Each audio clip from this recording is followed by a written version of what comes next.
ये मध्य प्रदेश की जो सीट है, इस सीट पे भी बड़ी तादाद में स्वर्ण और ब्राह्मण समाज के लोग हैं। उसके बावजूद भारतीय जनता पार्टी का हारना ये जताता है कि भारतीय जनता पार्टी के अच्छे दिन समाप्त हो चुके हैं। कि मुख्य विपक्षी दल के की टक्कर लेने के लिए मुख्य विपक्षी दल को टारगेट पर लेने से भारतीय जनता पार्टी बच रही है और भारतीय जनता पार्टी कांग्रेस को ज्यादा टारगेट पे ले रही है कि वो समाजवादी से कम डर रही है और कांग्रेस से कहीं ज्यादा डर रही है।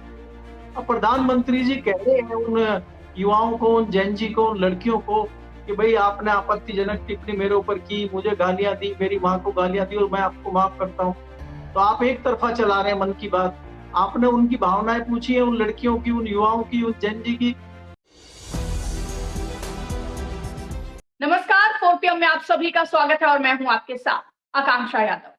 दोस्तों, कहते हैं कि जब जब जेनजी, जब जब युवा सड़कों पर उतरते हैं तो फिर बदलाव जरूर होता है और यही बदलाव की आहट कहीं ना कहीं बिहार के बांकीपुर उपचुनाव में देखने को मिली है, जहां पर 1995 से बीजेपी के पास जो सीट थी वो अब उसके हाथ से छीन गई है और जनसुराज प्रमुख प्रशांत किशोर ने करारी हार दी है भारतीय जनता पार्टी को लेकर के। और इसके बाद जिस तरीके से भारतीय जनता पार्टी के अंदर खलबली मची हुई है, यहाँ तक कि मुख्यमंत्री सम्राट चौधरी की कुर्सी पर भी अब खतरा मंडराता हुआ देखा जा रहा है और कहीं ना कहीं कहा जा रहा है कि ये बदलाव बिहार से शुरू होकर के अब 27 में होने वाली यूपी चुनाव में भी देखने को मिल सकता है। आपको बता दें कि प्रशांत किशोर ने कहा है कि बांकीपुर उपचुनाव का जो रिजल्ट है वो भारतीय जनता पार्टी के लिए एक संकेत है, एक बड़ा मैसेज है कि वो इस पर विचार करे और सम्राट चौधरी को मुख्यमंत्री की कुर्सी से हटाए और किसी योग्य व्यक्ति को उस कुर्सी पर बिठाए।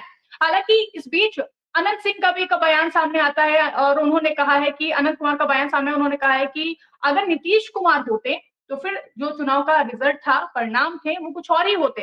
तो क्या नीतीश कुमार के मुख्यमंत्री ना होने को की वजह से भारतीय जनता पार्टी को खामियाजा उठाना पड़ा है और क्या बिहार की जनता सम्राट चौधरी को बतौर मुख्यमंत्री नहीं पसंद कर रही और इस पर भारतीय जनता पार्टी की अगली रणनीति क्या हो सकती है, इसी पर हम आज बातचीत करेंगे। बातचीत के लिए हमारे साथ मौजूद है वरिष्ठ पत्रकार केपी मलिक जी, जिनसे हम जानेंगे कि आखिर इसको लेकर के वो क्या सोचते हैं। सर, बहुत बहुत स्वागत है आपका। बहुत बहुत धन्यवाद आकांक्षा जी, आपका भी और हमारे दर्शकों का भी बहुत बहुत धन्यवाद, आभार। सर, जिस तरीके से बांकीपुर उपचुनाव में भारतीय जनता पार्टी, जिसके पास 1995 से ये सीट थी, मतलब कि वही लगभग 31 सालों से ये सीट भाजपा के पास थी, लेकिन अब वो भारतीय जनता पार्टी के हाथ से निकल चुकी है। इसके लिए कहीं ना कहीं सम्राट चौधरी को लेकर के भी उन पर आरोप लग रहा है कि उनकी वजह से सीट हारी गई है। जिस तरीके से जनसुराज के मुखिया प्रशांत किशोर ने कहा है कि बीजेपी के लिए ये चुनाव कहीं ना कहीं एक मैसेज है कि वो सम्राट चौधरी को सीट से हटाएं और किसी योग्य व्यक्ति को मुख्यमंत्री की कुर्सी पर बिठाएं। इसी बीच अनंत सिंह का भी बयान सामने आया कि अगर नीतीश कुमार होते तो फिर चुनाव के परिणाम कुछ और ही होते। तो इसको आप किस तरीके से देखते हैं? क्या सच में बीजेपी की हार की वजह सम्राट चौधरी है? क्या बिहार की जनता जो है वो सम्राट चौधरी को पसंद नहीं करती है बतौर मुख्यमंत्री?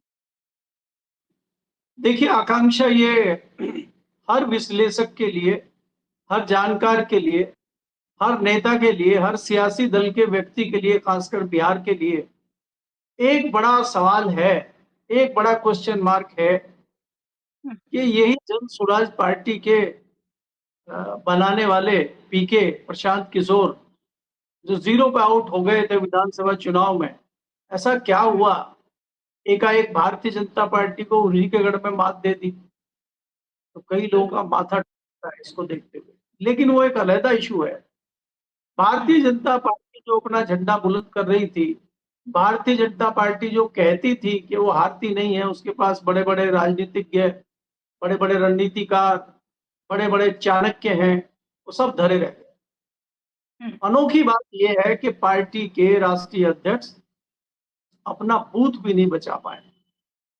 पहली बार बिहार में भारतीय जनता पार्टी के मुख्यमंत्री हैं, वो जितनी सीटें पिछले जितने जितने मतों से मतलब जीते थे नितिन नवीन, इतने वोट जुटाने के लिए उनको दिन रात एक करना पड़ा और तब भी वो इतने वोट नहीं जुटा पाए। तो ये जताता है कि भारतीय जनता पार्टी एकाएक किस रास्ते पे चल रही है। इसमें दो तीन कारण हैं। भारतीय जनता पार्टी लगातार 30-35 सालों से वहां पे काबिज थी। बहुत ही स्ट्रॉन्ग सीट मानी जाती है भारतीय जनता पार्टी की बांकीपुर। ऐसी सीट पे भारतीय जनता पार्टी का हारना उनके किले में सेंध लगाने वाली बात है। कि उनके किले में सेंध लग चुकी है। इसके कई सारे एंगल हैं जो आने वाले समय में हमें दिखेंगे। कई सारी रणनीति है, कई सारी सियासत इसके पीछे है। वो अभी ना किसी के पास तथ्य हैं, ना सबूत हैं, इसलिए उन पर बात करना बेईमानी है। लेकिन यहाँ सबसे बड़ा नुकसान में देख हुआ है, जो मुख्य विपक्षी दल के रूप में, मुख्य विपक्षी नेता के रूप में विधानसभा में होना चाहिए था, वो बाहर हैं और उनके जो कमी है उसको पूरा करने के लिए प्रशांत किशोर अंदर है। तो प्रशांत किशोर किस प्रकार से बिहार की जनता के मुद्दों को उठा पाएंगे? जिस प्रकार से उन्होंने कहा है कि भारतीय जनता पार्टी ने एक इस अपराधी किस्म के व्यक्ति को मुख्यमंत्री बनाया है, जिनके ऊपर तमाम आरोप हैं, लगते रहे हैं और आज भी लग रहे हैं लगातार। पिछले इस चंद महीनों में ही कई घटनाएं बिहार में हुई हैं। तो ऐसे व्यक्ति को बिहार का मुख्यमंत्री बनाए रखना क्या भारतीय जनता पार्टी के हित में है? भारतीय जनता पार्टी में अंदर जो भी राजनीति चल रही हो, लेकिन भारतीय जनता पार्टी की साख के लिए ये बहुत ही दुर्भाग्य है कि भारतीय जनता पार्टी जो कहती है कि राष्ट्र की सबसे बड़ी पार्टी है और वो जो चाहती है कर लेती है। वेस्ट बंगाल में तमाम ममता बनर्जी की पार्टी को ध्वस्त कर देती है, आम आदमी पार्टी के सांसदों को तोड़ लेती है, विधायक सारे उसके सामने नतमस्तक हैं और वो अपना गढ़ नहीं बचा पा रही है। ये बड़ी अजीब बात है। और खाली बिहार में ही नहीं, अगर आप मध्य प्रदेश का भी आकलन करेंगे, जहां मुख्यमंत्री यादव है मध्य प्रदेश में, और वो मिश्रा जी थे जो जिनका टिकट कट गया था, वो भी कुछ नहीं कर पाए और मुख्यमंत्री भी कुछ नहीं कर पाए और ऐसे में कांग्रेस जीत गई। लेकिन वहां पे एक तीसरा करिश्मा हुआ है जिसकी तरफ अभी किसी का ध्यान नहीं है। पीके जिस प्रकार से एकाएक बिहार की राजनीति में उदय हुआ है पीके का, इसी तरह से एक और उदय आपके उत्तर प्रदेश में होने जा रहा है। चंद्रशेखर आजाद की जो पार्टी है, उनकी जो आजाद समाज पार्टी है, उनका जो कैंडिडेट वहां लड़ रहा था, वो मुख्यमंत्री की बिरादरी का था। वो यादव था और उसको 22,500 वोट मिले हैं। सोचिए, 22,557 वोट विधायक को मिलना, ये कोई छोटी मोटी बात नहीं है विधायकी में। तो असली करिश्मा उसने किया है। और अब आप ये सीधे सीधे कह सकते हैं कि क्या भारतीय जनता पार्टी को हराने का काम चंद्रशेखर ने किया है? या इसको कांग्रेस ये भी कह सकती है कि ऐसा कुछ भी नहीं है, हम तो अपने बलबूते पे जीते हैं। इसमें कोई दो राय नहीं है कि कांग्रेस ने वहां बहुत मेहनत की है, लेकिन वो ये कह सकते हैं कि पिछड़ा दलित हमारे साथ आता अगर ये नहीं होते। भारतीय जनता पार्टी भी कह सकती है कि इनका यादव समाज का कैंडिडेट नहीं होता तो यादव तो सारा हमारे साथ आता, क्योंकि हमारे मुख्यमंत्री यादव हैं। कहने को कुछ भी कहा जा सकता है, लेकिन जो जीता वो सिकंदर है। और मैं तो बधाई चंद्रशेखर को देना चाहता हूं कि उन्होंने जिस प्रकार से अपना खाता वहां खोला है, उससे कहीं ना कहीं उत्तर प्रदेश में भी एक जो है धमक चमक और गड़गड़ाहट शुरू हो गई है। बहन कुमारी मायावती ने जिस प्रकार अपने भतीजे के ससुर को दोबारा पार्टी से निकाला है, दोबारा फिर उनका नाटक मंचन शुरू हो गया है, जैसे लोकसभा चुनाव में हुआ था, उसी प्रकार की हरकतें उन्होंने शुरू कर दी है। तो कहीं ना कहीं उनके मतदाताओं के मन में ये है कि बहन जी कहीं ना इलेक्शन लड़ने जा रही हैं, ना वो पार्टी को लेके, ना वो सियासत को लेके सीरियस हैं। इसलिए तेजी से जो ग्राफ बढ़ रहा है वो चंद्रशेखर का बढ़ रहा है। और उत्तर प्रदेश में मुझे लगता है वो अच्छी खासी सीटों पर इस बार अपने कैंडिडेट भी खड़े करेंगे और मुझे लगता है जीत भी हासिल करेंगे। और कई जगह वो कई सारे दलों को नुकसान पहुंचाएंगे, चाहे उसमें भारतीय जनता पार्टी हो, चाहे कांग्रेस हो, चाहे मुख्य विपक्षी दल अखिलेश यादव हो, तमाम लोगों को वो नुकसान करने का काम करेंगे। क्योंकि आपको ये देखना होगा कि मध्य प्रदेश की जो सीट है, इस सीट पे भी बड़ी तादाद में स्वर्ण और ब्राह्मण समाज के लोग हैं। उसके बावजूद भारतीय जनता पार्टी का हारना ये जताता है कि भारतीय जनता पार्टी के अच्छे दिन समाप्त हो चुके हैं। जी। सर, जिस तरीके से आपने चंद्रशेखर आजाद का जिक्र किया, हमने देखा कि छात्रों का जब आंदोलन हुआ तो वो अकेले ही संसद के बाहर बैठ गए थे धरने पर। हमने लखनऊ में भी देखा कि उन्होंने एक जनसभा की जहां पर जिस दिन इस्तीफा दिया था धर्मेंद्र प्रधान ने, उसी दिन उन्होंने एक बड़ी रैली का आयोजन किया था और बहुत ही बड़ी सभा की थी लखनऊ में, यही इको गार्डन में। लेकिन हम ये देख पा रहे हैं सर, चुनाव बहुत नजदीक है 27 का, और अभी भी राम मंदिर का ही मुद्दा उठ रहा है, जेनजीज का भी मुद्दा उठ रहा है, जो कि चुनाव में असर डाल सकता है। क्योंकि बिहार में हम देख रहे हैं सर कि जेनजीज का जो आंदोलन हुआ उसके तुरंत बाद ही भारतीय जनता पार्टी को हार मिली है। ऐसे ही हमने लोकसभा चुनाव में देखा था कि राम मंदिर तो उन्होंने बनवाया था, लेकिन जो वहां के व्यापारी थे, नागरिक थे, वो सभी अयोध्या के जो नाराज थे, उसका भी असर देखने को मिला था लोकसभा के चुनावों के नतीजों में। क्या यूपी में भी यही खेल फिर से होने जा रहा है कि जो नाराजगी है, क्योंकि महज कुछ ही महीनों के बाद उत्तर प्रदेश विधानसभा के चुनाव हैं, क्या लगता है कि क्या जो हश्र हुआ है बांकीपुर सीट पर भारतीय जनता पार्टी का, उत्तर प्रदेश में फिर से वही होगा जिस तरीके से लोकसभा चुनाव में अयोध्या में हाल हुआ था? क्या पूरे उत्तर प्रदेश में अब भारतीय जनता पार्टी के प्रति जो नाराजगी है जनता की, वो वोट के तहत निकल कर सामने आएगी? देखिए आकांक्षा, अगर आप उत्तर प्रदेश के लिहाज से देखते हैं, अभी उत्तर प्रदेश में कई सारी चीजें होने वाली हैं, क्योंकि चुनाव है और चुनावी माहौल धीरे धीरे गर्म होना शुरू हो गया है। अगर आप भारतीय जनता पार्टी के पैंतरे देखेंगे, भारतीय जनता पार्टी ने तमाम अपने कार्यक्रम, तमाम अपने यात्राएं शुरू कर दी हैं, लेकिन उसमें हमें देखने को ये मिल रहा है कि जो उत्साह पहले भारतीय जनता पार्टी के लोगों में होता था, वो उत्साह कहीं दिखाई नहीं दे रहा है। उसका एक उदाहरण आपने देखा, बनारस में योगी की रैली में कुर्सियां खाली पड़ी हुई थी। दूसरा क्या है कि जो राम मंदिर का जो मामला हुआ है, उसकी तस्वीर अभी साफ नहीं हुई है। राम मंदिर के मामले पे चुप्पी साध लेना प्रधानमंत्री का, गृह मंत्री का, योगी आदित्यनाथ का, कहीं ना कहीं एक शंका पैदा अपने कार्यकर्ताओं में और अपने आरएसएस के लोगों में और अपने जो वोटर हैं, जो हार्डकोर वोटर हैं, जिनकी आस्था भगवान राम में है, वो कहीं ना कहीं एक संशय लेके बैठे हुए हैं और वो संशय उनका दूर नहीं हो रहा है।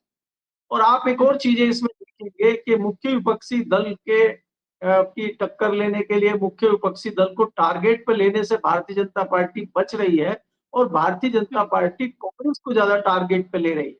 अब उत्तर प्रदेश जैसे स्थिति में भारतीय जनता पार्टी का समाजवादी को छोड़ के कांग्रेस को टारगेट करना ये जताता है कि वो समाजवादी से कम डर रही है और कांग्रेस से कहीं ज्यादा डर रही है, क्योंकि कांग्रेस जिस प्रकार से संसद में घेर रही है और विपक्ष का नेतृत्व कर रही है, और राहुल गांधी ने लगभग ऐसी स्थिति बना दी है कि प्रधानमंत्री हिम्मत नहीं कर पा रहे हैं लोकसभा में जाने का, अमित शाह हिम्मत नहीं कर पा रहे हैं लोकसभा में जाने का।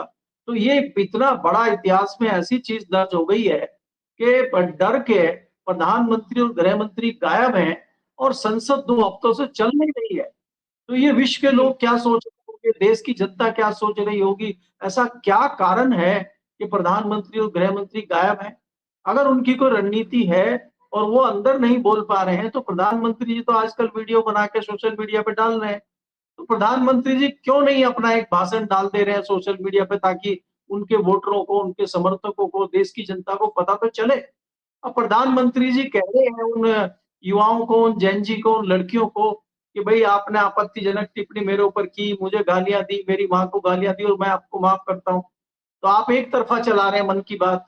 आपने उनकी भावनाएं पूछी है, उन लड़कियों की, उन युवाओं की, उन जेन जी की, और आपने आपके माफ करने से क्या होता है, आप कैसे माफ करेंगे उनको?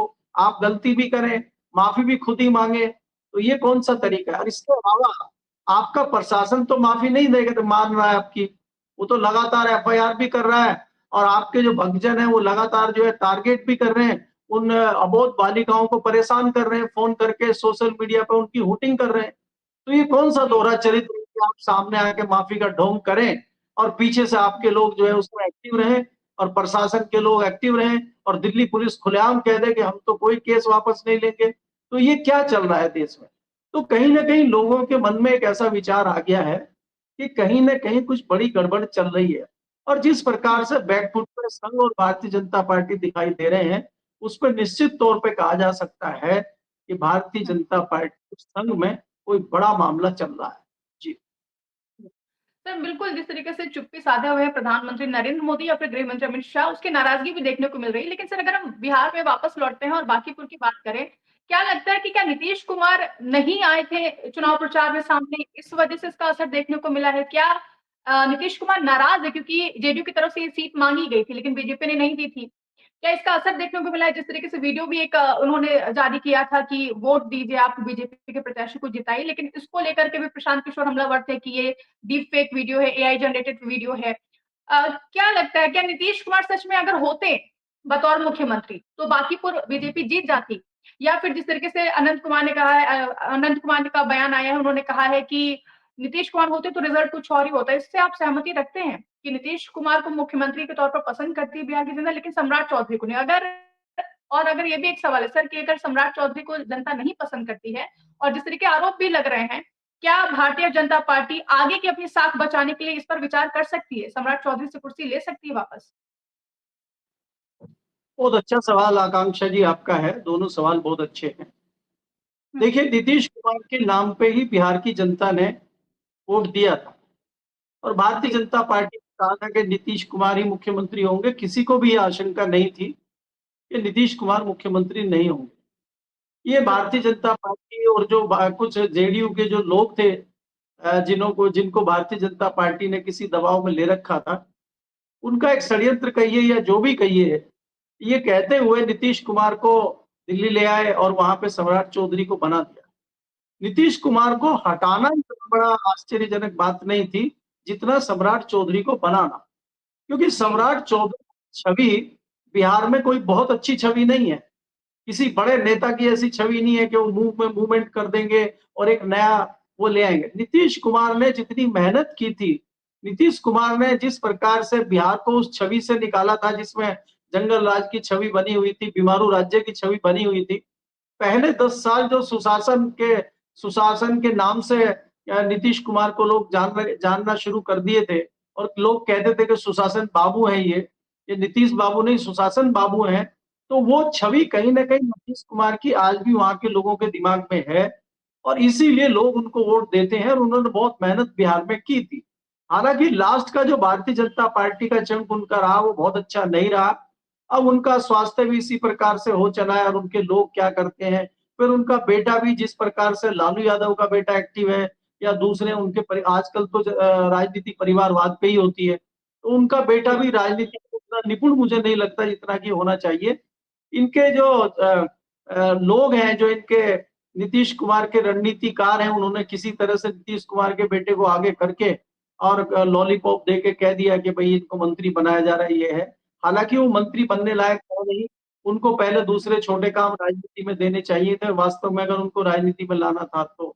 दूसरी बात यह जो सवाल आपने पूछा है, भारतीय जनता पार्टी इस मामले पे बिल्कुल विचार कर रही है कि सम्राट चौधरी को बिहार में बदला जाए और उनकी जगह पे किसी अच्छे नेता को लाके डेवलप किया जाए, उसको बढ़ाया जाए। उसमें कई नाम है, नित्यानंद राय है और भी कई सारे अच्छे लोग भारतीय जनता पार्टी के साथ जो पिछले 3 दशकों से 4 दशकों से जुड़े हुए हैं।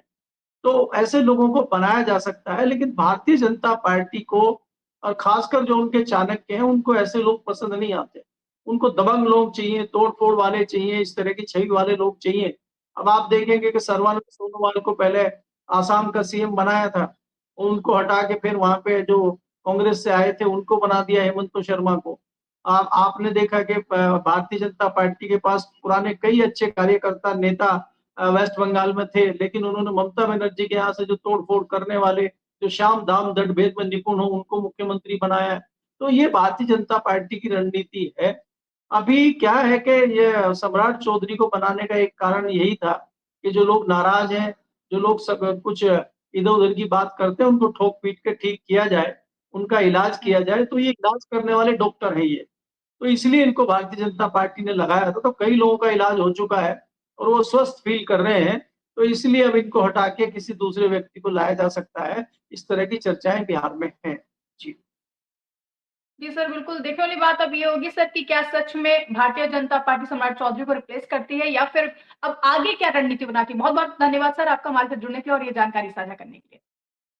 तो ये थे हमारे साथ वरिष्ठ पत्रकार केपी मलिक जी, जिन्होंने हमें बताया कि किस तरीके से भारतीय जनता पार्टी अब विचार करने पर मजबूर हो गई है कि सम्राट चौधरी को मुख्यमंत्री पद से हटाया जाए, क्योंकि 31 सालों से 1995 से बांकीपुर की सीट भारतीय जनता पार्टी के पास ही थी और अभी हाल ही में नवंबर में नितिन नवीन उस सीट से चुनाव जीते थे। हालांकि उस सीट को छोड़ करके अब उनको भारतीय जनता पार्टी का राष्ट्रीय अध्यक्ष बना दिया गया है, जिसके बाद ये सीट खाली हुई थी और अब जब चुनाव हुआ है तो लगभग 19,000 से भी ज्यादा वोटों से भारतीय जनता पार्टी को जनसुराज पार्टी ने शिकस्त दी हुई है, वो भी ऐसी करारी हार दी जिसके बाद से अब भारतीय जनता पार्टी के शीर्ष नेतृत्व को मुख्यमंत्री पद को लेकर के जिस तरीके से सम्राट चौधरी पर सवाल उठाए गए हैं, प्रशांत किशोर ने कहा है कि किसी योग्य व्यक्ति को मुख्यमंत्री बनाना चाहिए। इस पर विचार करने पर भी शीर्ष नेतृत्व मजबूर हो गया है, ऐसा कहना है हमारे साथ जुड़े वरिष्ठ पत्रकार केपी मलिक जी का।